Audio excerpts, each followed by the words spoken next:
Hi, class. Let's take a few minutes and talk about Egypt's Middle and New Kingdoms and the rise of the territorial state there. As in elsewhere in Afro-Eurasia, this prolonged droughts are really undermining political stability in Egypt. Egyptian settlements are based on the Nile River, remember? And when the Nile River, where it gets its agricultural production, it fails to overflow and have the ability to irrigate crops for many years, harvests are going to completely wither away. And political power depends on the reliability of agricultural production. We got to feed people. Remember Ma'at. Okay, we need a good leader, and if we have a good leader, then we have a stable life. So the consequence of this, ecological disaster is going to lead us to pharaohs losing some legitimacy and other individuals in different regions are able to grow and assert power. And this leads to the fragmentation of authority in the Old Kingdom. So the Old Kingdom is out. After a century of drought, the annual flooding of the Nile normalizes again, and this enables the Middle Kingdom, the rise of the Middle Kingdom, and then later the New Kingdom to reunify political control over the Nile River Valley region and expand this control from the north to the south. And in the centuries after about 2000 BCE, pharaohs at Thebes are going to consolidate power in Upper Egypt. Amun, a god who was previously marginal, was elevated in importance under the rulership of Amenemhet. Amenemhet linked his own political authority to this new cult around the god, and the god's name actually means hidden and was associated with breath and air, and because it was easier to incorporate this into people's, ideology, this encouraged believers in other gods to support his cult. So it's especially appealed to people from less wealthy regions. So Amun became fused with the sun deity, Ra, forming the new god of Amun-Ra. And this king of gods was elevated above all others in Thebes, and Amenemhet, his cult was centralized in a temple there. Meanwhile, Amenemhet was able to utilize Amun-Ra to enhance his own prestige, which showed the new cult's dual use as a political power and dual to a spiritual meaning. So he was a ruler that was godlike. He represented a new sort of pharaoh, the good shepherd responsible for supporting the people in his flock. And in practice, he instituted charities and performed homage to the gods in order to ensure the annual flooding on which the masses depended. And here is a popular prayer to Amun-Ra. And I'm going to quote it. Amun, who comes at the voice for the poor in distress, who gives breath to him who is wretched. You are Amun-Ra, the Lord of the silent, who comes at the voice of the poor. And when I call to you in my distress, you come and rescue me. And though the servant was disposed to do evil, the Lord is disposed to forgive. The Lord of Thebes spends not a whole day in his anger and in his wrath, and it passes in a moment so that none remain. His breath comes back to us in mercy. May your Ka, or remember spirit or life force, be kind. May you forgive, and it shall not happen again. So this was a common idea. This was appealing to the common people. And a generation of new wealth in the Middle Kingdom is going to empower a new class of urban merchants and professionals. This differed significantly from the Old Kingdom because not only were there new urban elites, and they were able to afford a variety of indoor and outdoor leisure activities. They had banquets and they hunted, and they could extend this wealth into the afterlife by having tombs constructed and filled with material goods that they anticipated using after death.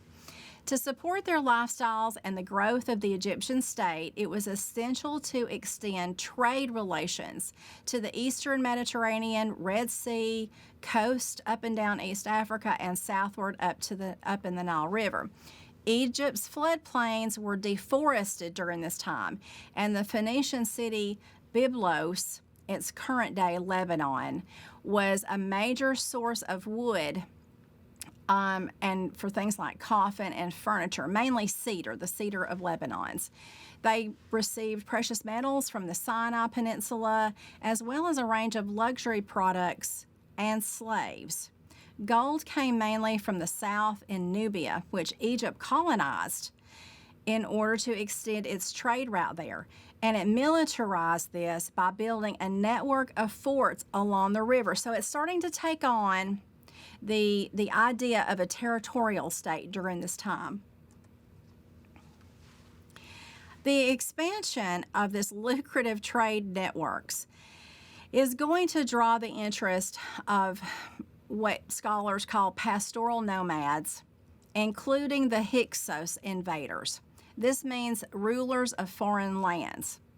Now, they emerged from Southwest Asia and came in horse-drawn chariots in the middle of the 17th century BCE, and they succeeded in overthrowing the 13th dynasty of the Middle Kingdom, bringing it to a close and setting the stage for the establishment of the New Kingdom in the following century.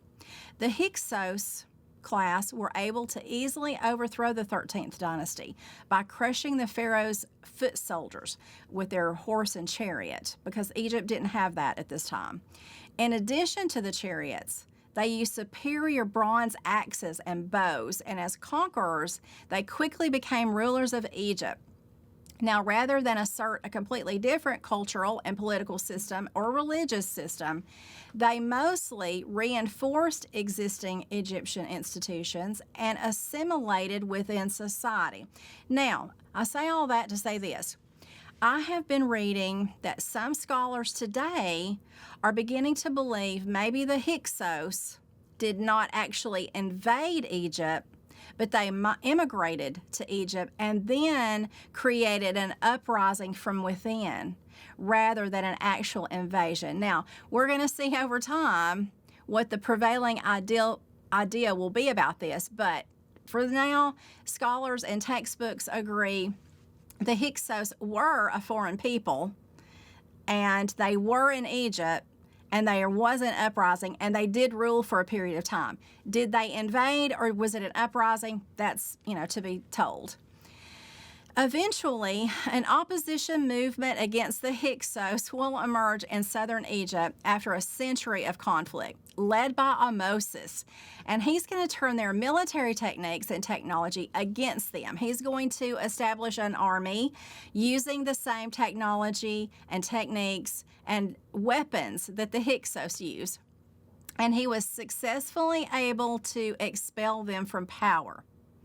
Did they completely go away? No, but he was able to gain power. And this new kingdom that follows Ahmosis from this is going to see a reorientation of Egypt's diplomacy and strategy in the eastern Mediterranean.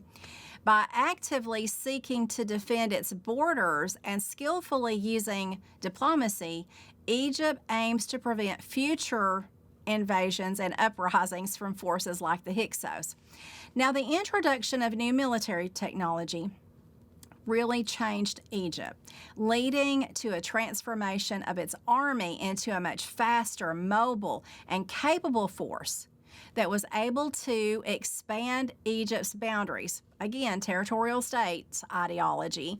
And additionally, though outside influence introduced new industrial and artistic techniques and new agricultural and animal products and improved bronze working, a better potter's wheel, and the vertical loom, for example, the humped zebu cattle, and various vegetable and fruit crops. So it's becoming a more complex society, and it's using these outside influences to bring in better things to better their life. And this all led to more and more expansion and the spread of the New Kingdom rule into places like the Levant region. Class, the Levant is areas like Lebanon, Jordan, and Palestine. So now we're going to see Egypt move out of its traditional boundaries and into other areas for tribute and rule.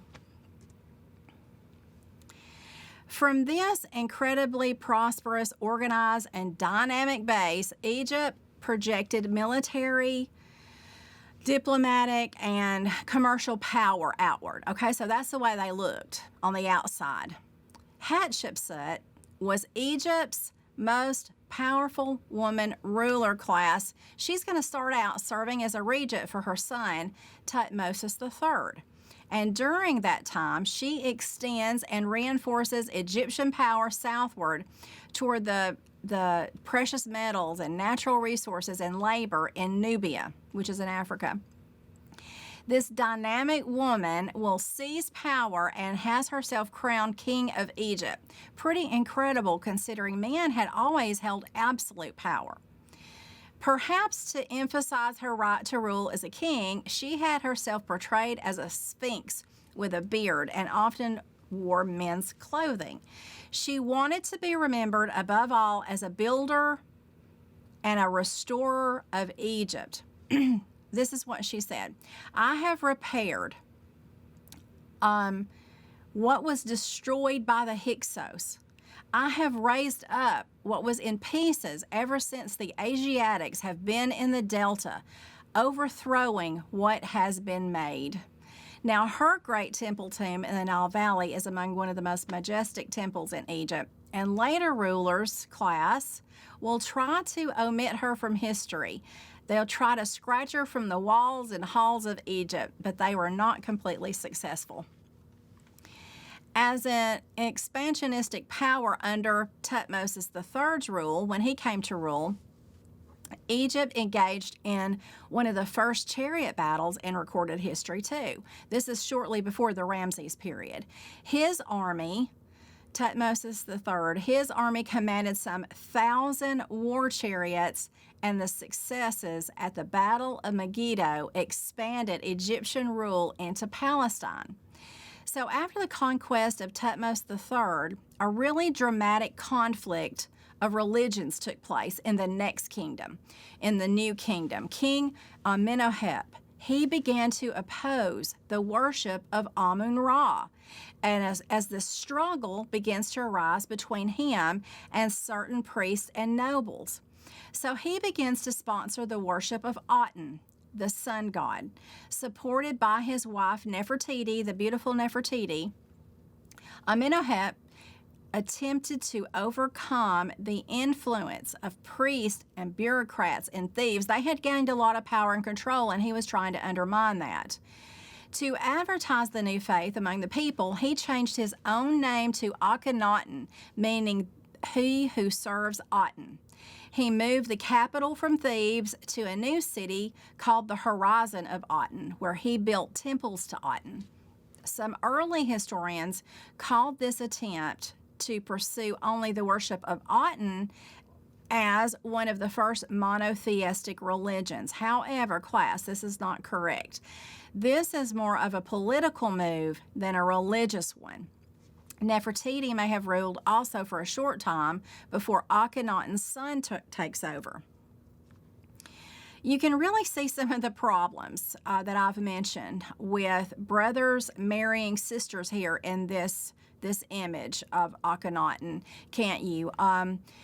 After his son King Tut will begin ruling, King Tut will reestablish the usual polytheistic gods of Egypt and tried to have Akhenaten's image and name deleted from history, and he too was unsuccessful. But I just thought you would, understand after looking at this image that, intermarriage with your family doesn't really work out, does it?